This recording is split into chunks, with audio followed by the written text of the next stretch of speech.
Budol fight, wala nang intro-intro, tirahin na natin yan.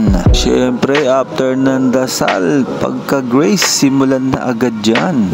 Medyo napapokus sa batok ni Igelman. Napapokus kasi ako sa pagkain. Shoutout nga pala kay Ate Ella. At ang sarap ng luto mo. Yung bagoong, swabing-swabi sa talong at saka sa okra. Ang sarap din ng barbecue.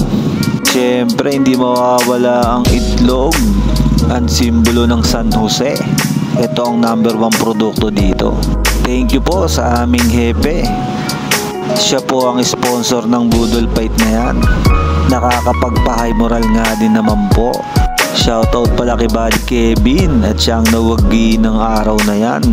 From the start, siya ang naging finisher. Yan ang before and after ng aming kinain.